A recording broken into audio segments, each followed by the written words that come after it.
교회의 진심, 이 진심이라는 단어가 좀 중요한 단어가 될 것 같은데요. 진심이라는 단어를 사전적인 의미로 찾아보니까 거짓 없는 참된 마음 이렇게 되어 있어요. 사실은 이 진심이라는 단어를 먼저 생각한 게 아니고 제가 교회의 가장 중요한 핵심 내용이 뭘까 이것을 영어로 표현하기를 church core, church core, 이 CORE라고 하는 이 영어 단어를 생각해 봤습니다. 그러니까 교회 사역의 중심, 핵심. 근데 이 core이라고 하는 단어가 원래 의미를 생각해 보니까 이게 라틴어의 core, 즉 심장, 이 마음이라는 뜻을 갖고 있기 때문에 우리말로 번역을 한다면 뭐라고 번역할까? 뭐 중심 그러니까 어떤 장소 같고 그것보다 조금 더 의미가 닿는 단어가 있을까라고 고민을 하다가 진심이라는 단어가 떠올랐어요. 진심. 교회에도 진심이 있구나. 그러니까 거치장이나 거칠에 없는 그 속에 있는 정말 진실된 그 자체라는 것이죠. 과연 교회의 진심이 무엇일까? 저는 이제 오늘 포함해서 6주를 통해서 그 내용을 좀 하나씩 살펴보려고 하는데요. 진심은 굉장히 중요합니다. 사람에 대해서도 진심이 중요합니다. 네, 저희가 죄인이다 보니까 모든 사람들도 실수를 하지 않습니까? 우리가 말을 한마디를 했는데 그 말이 상대에게 상처가 되는 경우가 종종 있어요. 저도 이번 주에 그런 일을 좀 경험을 했습니다. 저는 그냥 지나가는 말로 한마디 툭 던졌는데 상대는 그 상황 속에서 그 말이 굉장히 마음속에 아프게 다가왔다라는 말을 그래도 해줘서 너무 고맙죠. 그래서 그 얘기를 듣고 고민을 했어요. 아, 그렇구나. 그러면 이제 그 다음엔 제가 뭘 해야 되죠? 내가 하고 싶은 얘기 했던 거니까 받아들여. 그러면 이제 사실은 진짜 그 얘기를 한 거고 그게 아니라 그 뜻은 전혀 내가 생각한 뜻이 아닌데라고 깨달아졌을 때 곧바로 뭘 해야 되냐면 내 진심은 하고 얘기를 해줘야 됩니다. 내 진심은. 여러분 교회도 그렇습니다. 교회가 사람들과 관계된 것이기 때문에 이제 교회는 사람들의 이 죄의 문제를 뛰어넘을 수가 없어요. 그러니까 이제 현세 속에 있는 교회. 그러므로 이제 사람들은 신학자들은 이렇게 얘기합니다. 그럼 교회를 구분해서 진정한 교회, 하나님이 보시는 교회. 뭐 어떤 경우에는 그것을 뭐 보편적 교회, 우주적 교회 또는 비가시적, 불가시적 교회. 그러니까 사람의 눈에는 보이지 않지만 하나님의 눈에 보이는 모든 시대와 모든 지역을 다 통틀어서 진실된 거룩한 성도들, 그러니까 진짜 구원받은 사람들만 모여 있는 것을 보이지 않는 교회다. 그러니까 오늘 우리 눈에 보이는 교회는 그 안에 아직 신앙을 찾아가는 사람도 있고 또 그 안에 사실은 교회 생활을 오래 했지만 정말 그 진심으로 들어가 보면 이 사람이 믿는 사람이라기보다는 좀 안 좋은 말이지만 위선자다 신앙적으로 뭐 그렇잖아요. 가끔 뭐 큰 교회에는 비즈니스 위해서 들어오는 사람도 있다고 하고 여러 가지 자기 증명을 위해서 그러니까 내가 거기에서 뭔가 좀 돼보려고 뭐 이런 식으로 교회라고 하는 공동체를 굉장히 인간적인 마음으로 접근하는 사람들도 있을 수 있으니까 이제 그런 문제들을 인식하고 그러므로 이런 교회는 뭔가 좀 옳지 않은 것 같아. 그래서 결국은 사실상 실체적으로 우리가 만질 수도 없고 실체적으로 우리가 어떻게 뭐 구성하기도 어려운 그러한 것들을 만들어 놓고 이게 진짜다 이렇게 이제 얘기하는 경우도 생긴다는 것이죠. 저는 여기서 말하는 진심을 그렇게 표현하고 싶지는 않습니다. 사실 이제 오늘 말씀을 풀어 나가겠지만 이 말씀 속에 우리는 교회의 실제, 교회의 한계까지 포함한 그 실제를 가지고 그러나 그 안에 분명히 무언가 진심이 있다. 진심이 있다. 이제 이 얘기를 제가 여러분과 함께 나누려고 해요. 맞아요. 교회는 어느 누가 세운 것이 아니에요. 교회는 어느 누가 주장해서 되는 것도 아니고요. 아무리 하려고 해도요, 안 돼요. 그렇게 하다가는 다 망쳐요. 교회는 예수 그리스도의 교회예요. 그래서 그리스도 예수께서 교회를 생각하면서 보여주신 그 진심이 뭘까? 그 진심이 뭘까? 어떤 분들은 교회 하면 뭐부터 떠오르냐면은 이렇게 외형적인 것이 떠올라요. 근데 하도 이제 교회 생활을 할 때 좀 또 교회를 운영해 나갈 때 그 관심 자체가 이 교회의 경영, 교회 운영이라고 이라는 곳에 너무 집착하는 경향들이 또 있어요. 그러니까 이상하게 외모를 너무나 강조하다 보면 신앙에 있어서도 이렇게 거품이 많은 경우가 많아요. 그래서 사실 성공한 목회다라고 했을 때, 인간적으로 성공한 목회다라고 했을 때, 그것은 사실은 깊이 들어가 보면 교회의 진심보다는 교회의 어떤 경영이나 교회의 어떤 운영에 대한 문제일 때가 참 많아요. 그래서 재정에 대한 고민을 하기도 하고 건물에 대한 고민을 하기도 하고 뭐 여러 가지 생각을 합니다. 뭐 교회 과연 어떻게 조직을 할 것인가. 여러분 잘 들어보세요. 제가 지금 하는 말을 굉장히 중요해요. 교회는요, 우리가 맨날 그러잖아요. 건물도 아니고 재정것도 아니고 엄밀히 따져서 그 다음에 조직도 사실 아니에요. 그러면 그런 것들이 중요하지 않지 않느냐. 말이 갑자기 막 꼬이네요. 중요하죠. 근데 이걸 어떻게 봐야 되냐면 교회 사역을 이렇게 매핑을 한다 그러면 지금 언급한 이런 것들은 교회의 본질이 아니라 교회를 이렇게 담는 일종의 인프라 같은 거예요. 인프라. 여러분 인프라란 말 알죠? 이런 거예요. 집이 중요하지만 집이 가정이 아니에요. 그죠? 우리 가정 그러면 집 얘기하는 사람 이상한 사람이에요. 예. 그러니까 교회를 얘기할 때 건물은 인프라예요. 그게 있으면 그것을 또 이렇게 쓸 수도 있고 저렇게 쓸 수도 있는 겁니다. 그래서 교회 안에 여러 재직 사역이 있지만 예를 들어서 건물관리위원회, 캠퍼스관리위원회 너무 귀한 일이에요. 절대로 필요한 일이지만 좀 죄송하지만 그것은 인프라예요. 인프라. 재정도 마찬가지입니다. 네, 그러니까 이런 것들을 가지고 마치 교회의 성공과 실패를 이야기한다면 그거는 뭔가 본질을 놓친 거예요. 되게 중요합니다. 자, 이제 저희 자녀들도 출석을 하는 이색교회가 주위에 있는데 교회가 참 잘 건실하게 성장을 해나가는 것 같아요. 너무 감사해요. 근데 그 교회 많이 모여요. 특별히 우리 학생들, 젊은 아이들이 굉장히 많이 모인다 그래요, 요즘. 그래서 제가 참 반가운 소식이라고 생각을 해요. 그런데 이젠 장소가 모자르니까 조그만 장소를 임대해가지고 쓰다가 이제는 도저히 이거 갖고는 안 되겠구나. 그래서 뭔가 이제 사이즈를 키우다 보니까 거기에 이제 재정적인 압박이 심각하게 오기를 시작합니다. 자, 그 교회는 어떻게 시작을 했냐면은 사역자들이 여럿이 했는데 아무도 사례를 받지 않고 사역을 했어요.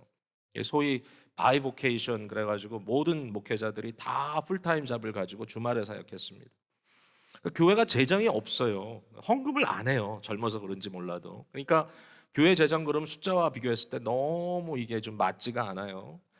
자, 그런 상황인데 아주 최근에 들어서 이제 담임 목사가 잡을 그만두고 이제는 교회 사역에만 전심한다 그런 얘기를 들었어요. 교회 사례를 좀 하는 거죠.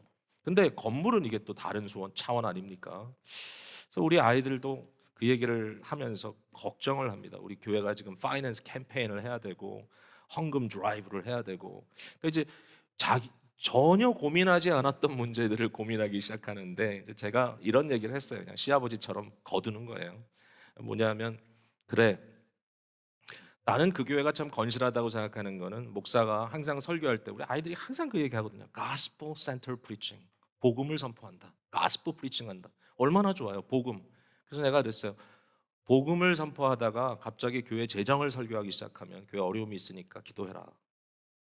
자, 여러분 이해하시겠어요? 제가요. 이건 정말 자랑으로 드리는 게 아니라 이게 교회의 어떤 원리로 얘기를 하는 거예요. 제가 이 기쁨의 교회의 미래를 멀리 바라보면서 내가 영원히 이 교회와 함께 할 거야. 그럼 얼마나 또 좋지 않겠죠, 여러분? 근데 어쨌든 제가 봤을 때 기쁨의 교회의 미래가 뭐냐? 그러면 뭐 우리 젊은 세대가 미래인데 제 마음은 그래요. 그들이 교회의 미래지만 꼭 내가 이 교회의 미래는 아니니까 이런 얘기하면 갑자기 또 이상하게 생각하는 분들 계신데 그건 단순히 저의 어떤 한계를 생각하는 거예요. 어떻게 평생 사역할 수 없잖아요. 그러니까 그러한 것들을 생각할 때 이제는 뭔가 이런 원리들은 좀 얘기를 해야 되겠다라는 생각이 드는 거예요, 제 마음에. 근데 그 중에 하나가 뭐냐면요. 제가 26년 넘게 사역해 오면서 교회 재정이나 교회 건물에 대해서 그걸 설교해 한 적은 없다고 저는 생각해요. 한 번도. 그러니까 여러분이 혹시 기억이 나거든 말씀해 주세요. 제 기억에는 안 나요. 그러면 설교는 안 했으면 언급을 안 했냐? 언급했죠. 어떻게? 광고했어요. 광고. 광고는 설교가 아니에요. 그러나 설교 때는 비본질적인 걸 가지고 선포하지 않았어요. 여러분 하지 않으면 안 됩니다. 그렇게 어떻게 얘기합니까? 그러니까 그것은 교회를 이해하는데 너무 중요한 일이다라고 저는 생각해요. 앞으로 어떤 상황이든지 어떤 방향으로 가든지 누군가 그 일을 지켜나가야 돼요. 자, 이 교회는 예수 그리스도께서 세웠어요. 내가 이 반석 위에 나의 교회를 세우리니. 그러면 여기서 말하는 교회의 진심은 교회의 것이 아니에요. 교회의 인프라가 아니에요. 여기서 말하는 교회의 진심은 복음이에요. 예수 그리스도 자신이 익스텐드 되는 복음의 영역이기 때문에 이 일에 대해서는 우리가 진심이어야 돼요, 정말. 교회 얘기를 하는 거예요. 자, 이제 오늘 이 진심을 말할 때 오늘은 서론적인 얘기를 몇 가지 드리려고 그래요. 자, 첫 번째, 진심이란 말을 제가 여러 각도에서 쓰니까 좀 혼동하지 마시고 잘 따라와 주시길 바라요. 첫 번째, 교회의 진심은 그리스도입니다. 교회의 진심은 그리스도예요. 자, 오늘 본문에 보면 특별히 4절에서부터 8절까지 돌에 대한 이야기가 여러 번 반복해서 나와요. 돌, 반석 뭐 이런 거죠. 예를 들어서 6절에 보면 이사야 28장 16절을 인용해요. 보라 내가 택한 보배로운 모퉁이 돌을 시온에 두노니 그를 믿는 자는 부끄러움을 당하지 아니하리라.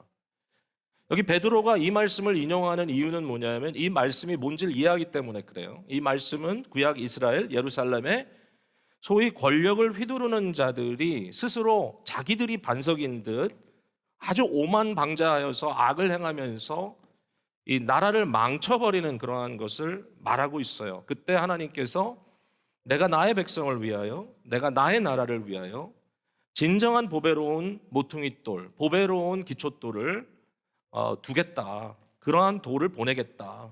근데 이 말이 결국은 그리스도 예수에 대한 것이다라고 여기 사도 베드로는 증거하고 있는 거예요. 그리스도는 하나님께서 선택하신 교회의 기초석이에요. 교회의 기초석, 교회의 이 모퉁이 돌은 그리스도다라는 얘기예요. 자, 그리스도라고 하는 모퉁이 돌 위에 교회가 세워지는 거예요. 근데 이제 여기에 이게 왜 이렇게 중요하게 제가 지금 강조를 하냐면 베드로가 누구냐는 거예요. 베드로가. 만약에 바울이 이 얘기를 했으면 뭐 그런가 보다 하고 지나갔을 거예요. 저도. 근데 베드로가 그 얘기를 했단 말이에요. 왜냐하면 베드로라는 사람의 이름의 뜻이 돌이에요. 이 베드로라는 이름을 자기가 만든 게 아니에요. 예수님이 줬어요. 그의 원래 이름은 요한의 아들 시몬이에요. 바요나, 시몬. 근데 그를 베드로라고 예수님께서 불렀어요.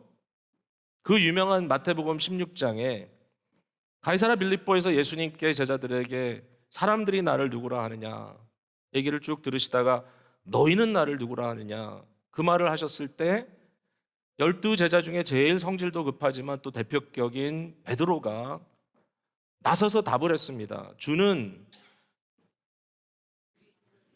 그리스도시요 살아계신 하나님의 아들입니다. 예수 그리스도에 대한 고백을 한 거잖아요. 근데 그 말을 들으신 그리스도께서 이렇게 얘기했죠. 바 요나 시모나, 요한의 아들 시모나, 네가 복되도다. 이것을 너에게 알려준 것은 사람의 어떤 혈육의 그런 소스가 아니다. 네가 스스로 안 것도 아니고 이것이 사람에 의해서 알려진 것도 아니고 이것은 오직 하나님 아버지께서 너에게 알려준 것이다. 그러면서 이제 이런 말씀하셨어요. 기가 막힌 말씀. 너는 베드로다. 내가 이 반석 위에 나의 교회를 세우리니 음부의 권세가 그걸 흔들지 못한 거다. 흔들 수가 없다. 침투하지 못한다. 절대로 이기지 못한다. 자, 이 말을 베드로가 들었습니다. 그러니까 주위 사람들도 깜짝 놀랐을 거예요. 이게 도대체 무슨 말이냐? 이 반석 위에 페트로 이름이죠. 페트라 반석이죠. 너는 페트로다. 내가 이 페트라 위에 나의 교회를 세우겠다. 그러니까 그 말을 들었을 때 사람들은 야 베드로 위에 예수님께서 교회를 세우실래나 봐. 천국의 열쇠를 주었고 사도들을 부르셨습니다. 자, 로마 교회는 결국 이 말을 굉장히 문자 그대로 받아들이고 베드로가 교회의 주춧돌이라고 이야기를 합니다. 베드로에게 천국의 열쇠를 주셨고 베드로는 첫 번째 교황으로서 로마의 이 감독으로 세워졌고 결국은 로마의 이 감독, 즉 이 교황이라고 하는 그 지위를 이어가는 사람들은 이 베드로의 바로 이 사도적 권위를 이어가는 것이다라고 그들은 이야기하고, 심지어는 이렇게까지 얘기합니다. 교황이 없으면 교회가 안 되지만 교황이 있는 곳은 교황만 있으면 교회가 된다. 아주 재밌는 교리를 설파합니다. 여기에 베드로가 뭐라고 했는지가 중요하지 않겠어요? 그러니까 뭐 자기에 대해서 사람들이 뭐라 그러던, 후대 사람들이 자기를 어떻게 막 마치 신적인 존재인 것처럼 우대하던, 중요한 거는 베드로 생각 아니겠어요? 베드로가 뭘 어떻게 깨달았는지. 그래서 이 말이 중요한 거예요. 베드로는 그렇게 말하고 있지 않아요? 4절을 한번 가보세요. 사람에게는 버림받았으나 하나님께는 택하심을 입은 보배로운 산돌이신 예수. 누가 돌입니까? 누가 반석입니까? 여러분, 누구의 교회를 누구 위에 세우는 겁니까 지금? 분명히 써 있잖아요. 보배로운 산돌이신 예수. 베드로는 들었어요. 자기 얘기이기 때문에 너무나 흥미롭게 들었을 거예요. 이게 도대체 무슨 얘기지? 내가 감당할 수 있을까? 고민도 했을 거예요. 그러나 깨달은 것이 있어요. 그리스도께서 그의 교회를 세울 때 그에게 어떤 반석, 파운데이션이 필요하다면 그게 뭘까? 물론 주님께서는 나를 가르쳐 얘기하셨지만 그게 나라기보다는 바로 내 입술에 집어넣으셔서 아버지 하나님께서 내게 주신 그 신앙의 고백을 했던 그것, 즉 그 고백은 자기에 대한 고백이 아니었죠. 주님, 내가 주를 위하여 이렇게 일하겠습니다. 그거 아니었잖아요. 제가 주를 위하여, 교회를 위해 헌신하겠습니다. 그거 아니었잖아요. 그 고백이 뭐예요? 주는 그리스도시고 살아계신 하나님의 아들입니다. 당신이 그리스도십니다. 주님께서 뭐라 그런 거예요? 맞아. 너에게 이 진리를 알게 해주신 것은 하나님의 계시였어. 내가 그 반석 위에 나의 교회를 세우겠다. 그 반석은 누구예요? 그리스도. 베드로가 뭐가 된다면 그것은 베드로가 아니라 고백하는 베드로, confessing Peter, 그의 신앙 고백. 그래서 베드로가 이렇게 얘기하는 거예요. 여기 보니까 너희도 5절에 산돌같이, 이 너희라는 말 속에 너희만 있겠어요? 자기도 포함되죠. 우리도 산돌같이, 우리도 돌이다. 너도 베드로다. 너도 반석이다. 그러나 우리는 스스로 반석이 되는 것이 아니라 진정한 보배로운 산돌이신 그리스도 예수께 나아가기 때문에 되는 것이다. 그리스도를 중심으로 우리가 그리하여 신령한 집으로, 아름다운 공동체로 세워지게 된다. 이걸 얘기하는 거예요. 교회의 진심은 그리스도입니다.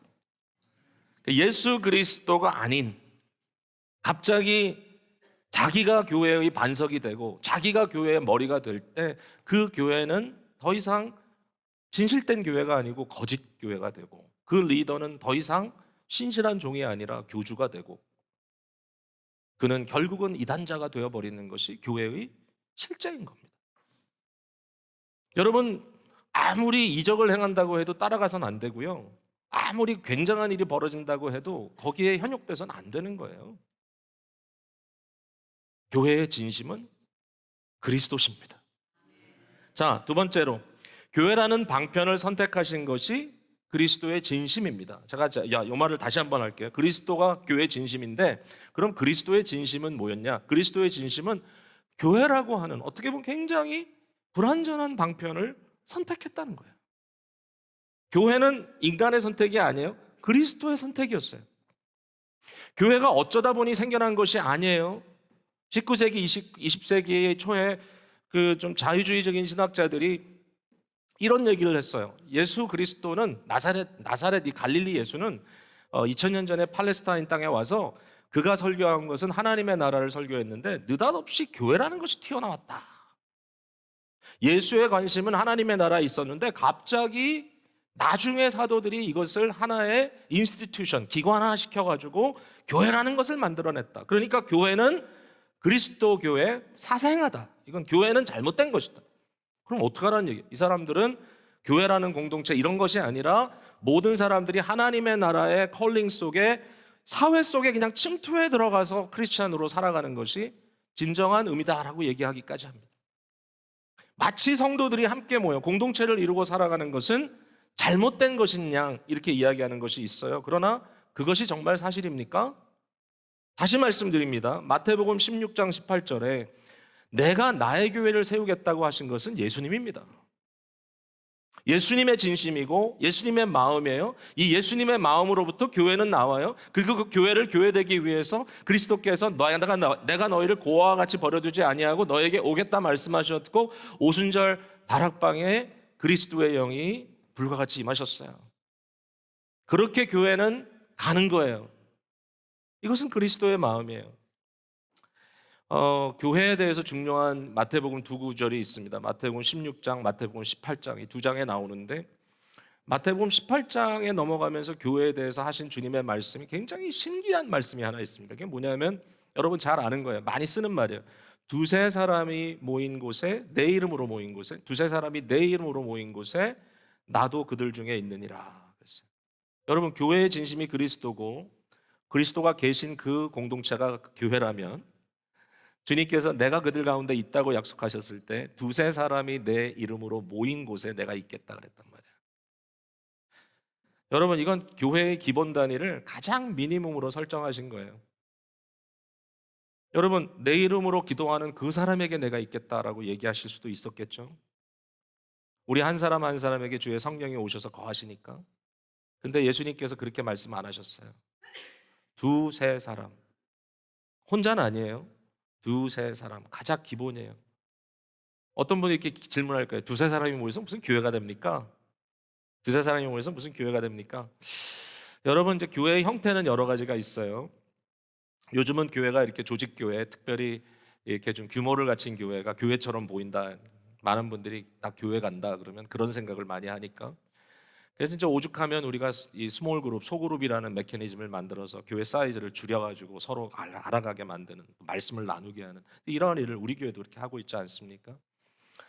사실은 교회라고 하는 것을 본질적으로 보면요, 이 교회의 단위는 여러 단위에서 적용될 수 있어요. 여러분의 가정도 교회고요, 여러분의 사랑방도 교회일 수 있어요. 뭐 교회의 기능을 100% 하는 것은 아니지만 그러나 교회의 본질을 갖고 있다는 거예요. 그리고 로컬 처치인 우리 교회도 교회예요. 장로교는 굉장히 재미있는 아이디어를 갖고 있어요. 이 지역 교회들이 모이면 노회가 돼요. 그럼 노회가 되면 노회는 뭐냐?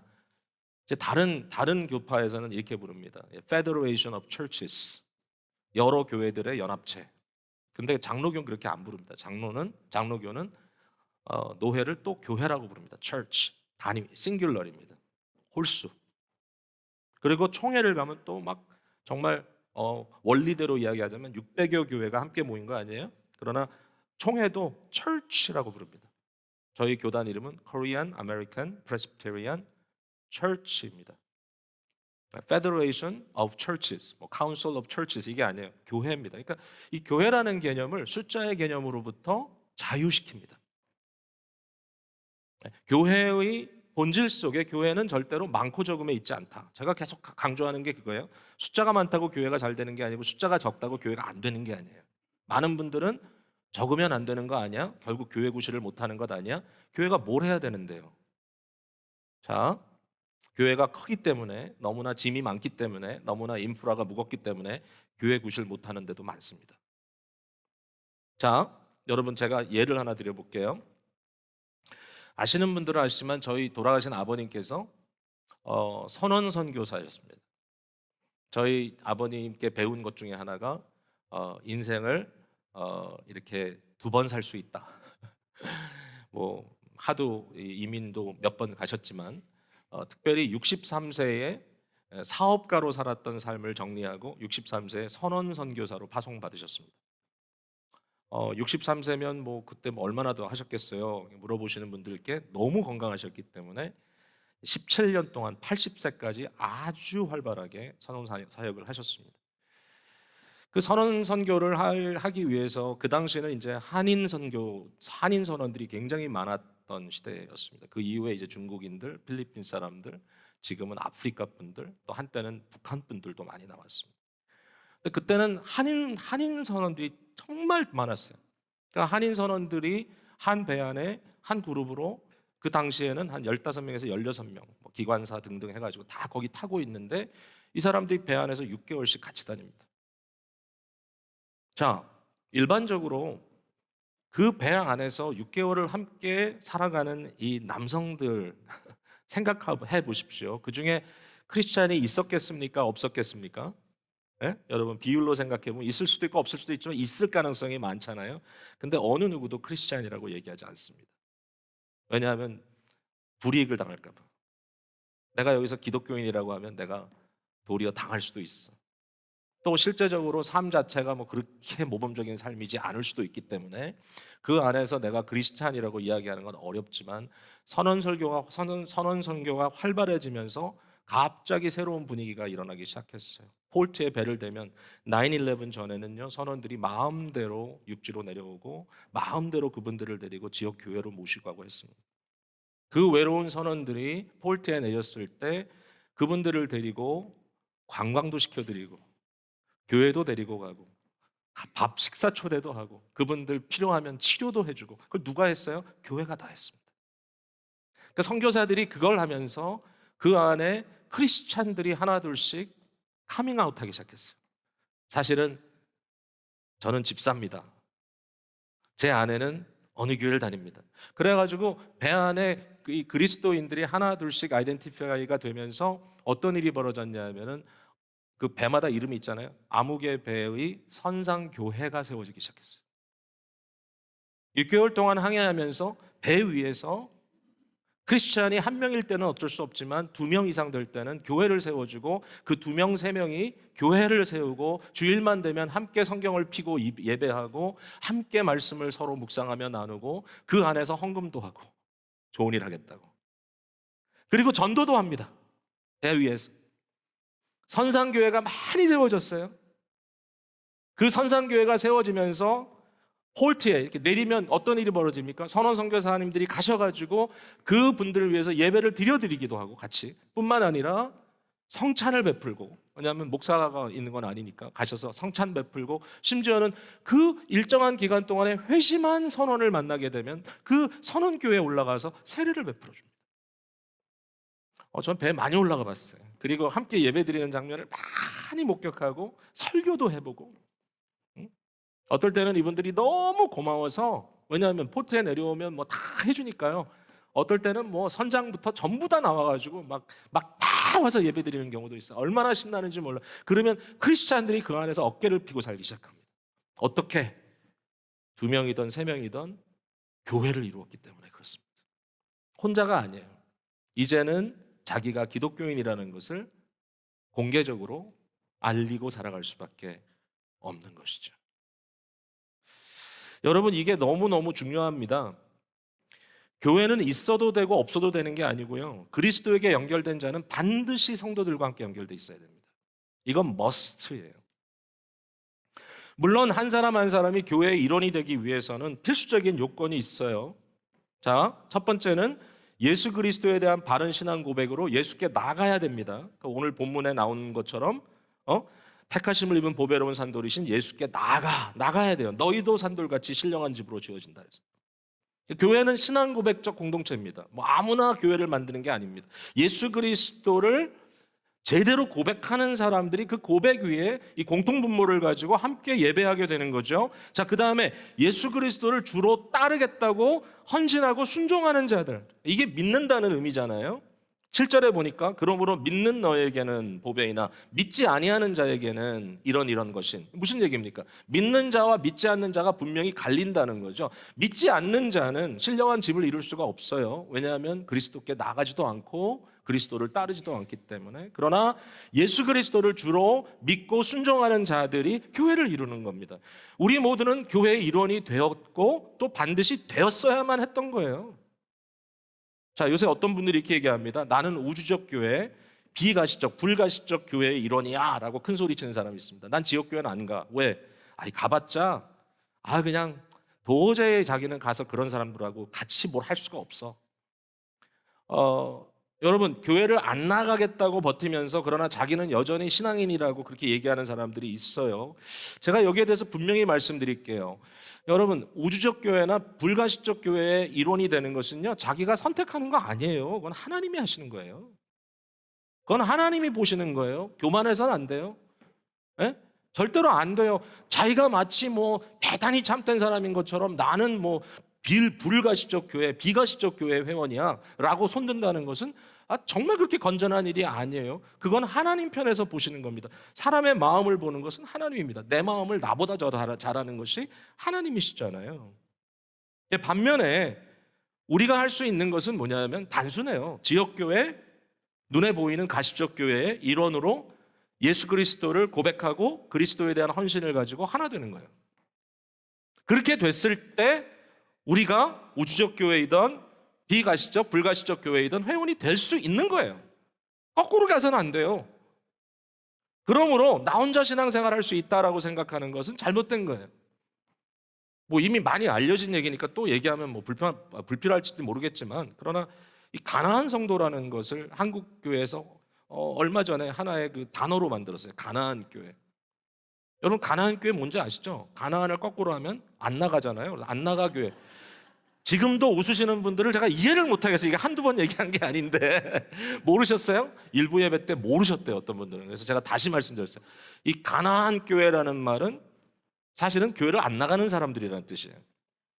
근데 한국에 뭐 최근의 동향을 잘 모르겠지만 그래도 얼마 전에 이 팬데믹 이후에 한국의 소위 가나안 교회 소위 성도 안 나가는 교회를 등지고 교회를 안 나가지만 나는 크리스찬이라고 말할 수 있는 사람들의 수가 어느 정도 되냐? 200만 된다는 얘기도 있어요. 그러니까 교회는 안 나가겠대. 그냥 근데 난 크리스찬은 크리스찬인데 뭐 교회 같은 건 별로 안 나갑니다. 별로 취미 없습니다. 도대체 그게 뭘까요? 나는 다른 사람들과 함께 신앙생활하는 것이 너무 버겁다. 그러면서 이제 신앙생활을 얘기할 때 결국 그것은 뭘까요? 뭐 자기 수양이나 뭐 자기 하나님을 의지한다고 하는 말을 할 수는 있겠죠. 그런데 사실은 신앙이라는 것 자체가 내포하고 있는 이 관계적 삶, 결국은 신앙생활의 굉장히 중요한 기초가 함께 가는 삶, 교회 생활이에요. 공동체적 삶. 이게 본질이에요. 이게 진심이에요. 그러니까 이것을 내려놓고 나는 크리스찬이다라고 말할 수 있느냐? 자, 제가 뭐 소위 말하는 평신도들만 갖고 뭐라는 거 아닙니다. 왜냐하면 제가 아는 대로 사역자들 중에도 교회가 없는 사람이 있어요. 선교사라고 사역을 하는데 그 선교사가 소속된 교회를 물어보면 답을 못해. 자, 일반적으로 선교사가 어디 소속이냐? 파송교회 소속이냐? 아니면 자기를 관리하는 파송단체 소속이냐? 아니면 자기가 현장에서 출석하는 현지교회 교인이냐? 뭐 그런 질문을 할 수 있어요. 저는 거기에 대해서 얼마든지 답할 수 있다고 생각해요. 다르게. 그러나 어떤 분들은 솔직히 제가 얘기합니다. 파송교회도 없어요. 파송기관도 없어요. 현장에서 자기가 돌아다니면서 한 번씩 눈도장 찍고 다니는 교회는 있을지 몰라도 자기가 멤버로 가서 지도받는 교회는 없어요. 결국 뭐예요? 누구도 자기를 지도할 수가 없어요. 누구의 영적인 어카운터빌리티도 받질 않아요. 근데 선교해요. 여러분 그게 과연 뭡니까? 선교의 목적은 뭐냐면요, 교회를 세우는 거예요. 교회를 떠나서 뭐가 돼요? 만약에 교육 선교를 하면 교회 교인이 돼야 되고, 예? 만약에 무슨 뭐 비즈니스 선교를 하면 교회 교인이 돼야 되고, 뭐 어찌 아무것도 안 해도 되는 것처럼 교회와는 담싸면서 나는 선교사다라고 명함 끌고 다닌다면 저는 그건 굉장히 심각한 문제라고 생각을 해요. 목사도 마찬가지예요. 목사도 교회를 떠나는 날 교회를 아예 안 나가는 사람들이 있어요. 나가는 게 너무 힘들어. 사람들 눈치 보여. 교회가 아닌 사람들이 부담스럽다 그래. 예? 은퇴한 다음에 뭐 해야 되는 거예요? 근데 저는 이 고민을 해요. 그러나 여러분 꼭 기억하세요. 목사도 교회 가야 돼요. 목사가 어느 날 사역을 내려놓고 더 이상 사역자로서의 직책을 갖지 않았을 때 그는 평교인으로 교회를 가야 돼요. 교회에 가서 예배드리고 교회 가서 성도들과 교제하고 뭐 큰 소리 치면서 아닌 척하고 그러면 안 되는 거죠. 제가 이런 얘기를 막 지금만 했다가 나중에 어떤 모습을 보여줄지 몰라서 좀 뭔가 조심스럽긴 하지만, 그러나 이렇게 얘기를 하는 이유는 언젠가 여러분이 이 설교 기억했다가 저한테 말해주세요. 목사님 지금 어느 교회 교인이세요? 중요한 거예요. 이런 게 중요하지 않다고 생각하기 때문에 교회가 복잡한 거예요. 제가 이 부분에 대해서는 이렇게 여러분께 격려드리고 싶어요. 만약에 교회가 이처럼 필수라면, 저와 여러분이 행복하게 몸을 담을 수 있는 교회 공동체가 우리에게 있다면 정말 행복하게 예배 나올 수 있고 행복하게 교제할 수 있고 행복하게 함께 갈 수 있는 교회가 우리에게 있다면 그걸 너무 소중히 여겨야 되는 거예요. 그리고 어떤 의미에서든지 내가 그것을 망가뜨리는 행위를 해서는 안 돼요.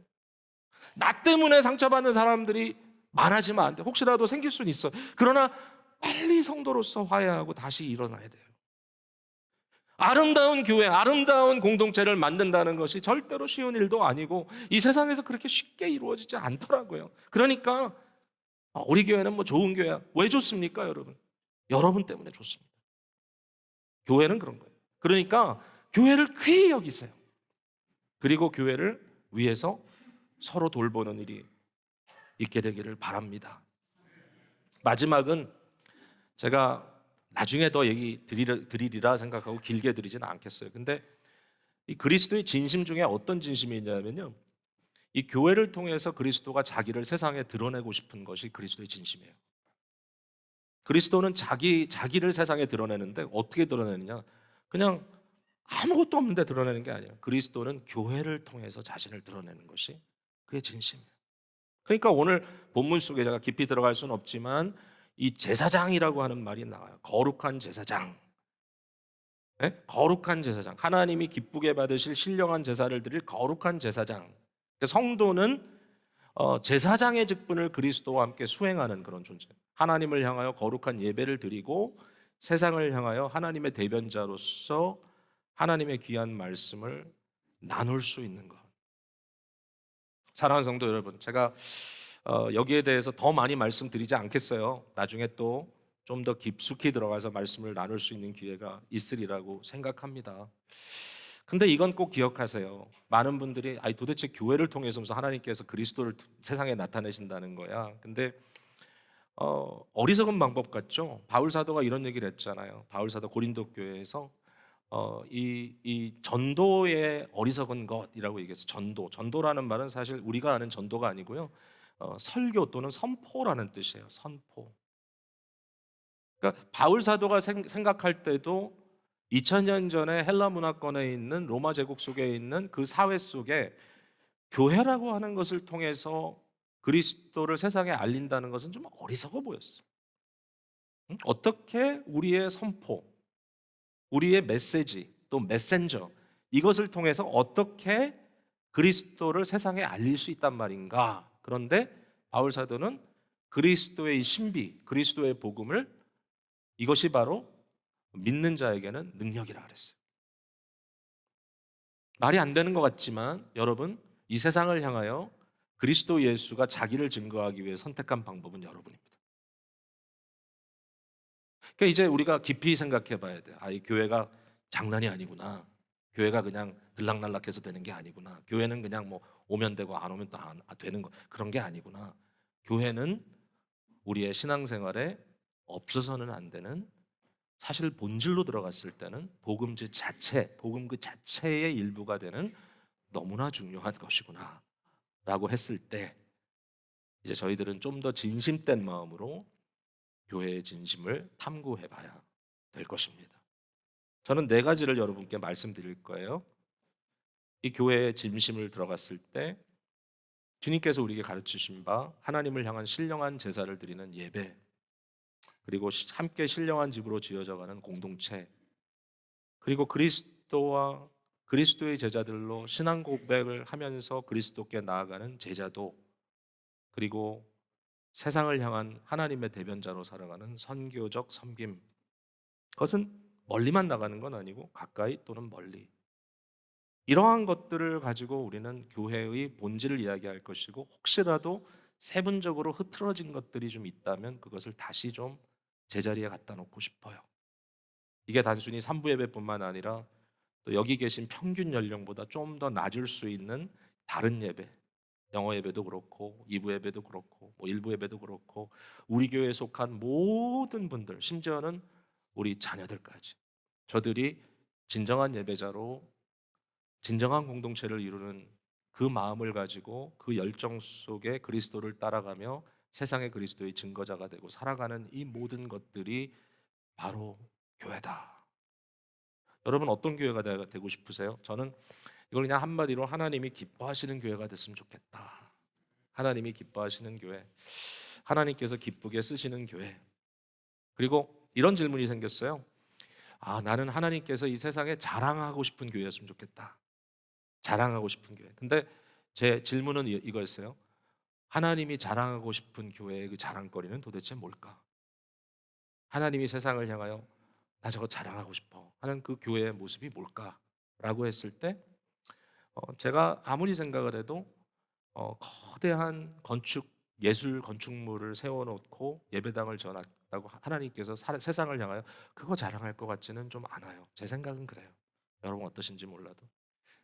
또 뭐 거대한 문화 행사를 하기 위해서 막 엄청난 오케스트라 정말 잘하는 사람들 막 수만 불 써서 불러다 놓고 한번 그냥 대단하게 음악 행사를 함으로써 하나님이 그걸 가지고 세상에 자랑할 것 같지는 좀 않아요. 제 생각이에요. 여러분이 좀 다르게 생각한다면 저한테 와서 깨우쳐 주세요. 하나님이 뭘 자랑하고 싶으실지.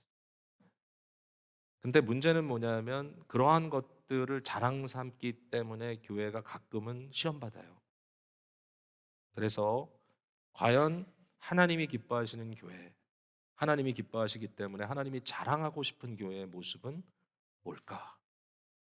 우리 교회가 그런 교회가 됐으면 정말 신령과 진정으로 하나님을 너무 뜨겁게 사랑하기 때문에 온 교회가 한 마음이 되어 예배하는 교회 될 수 있을까? 네, 기대합니다.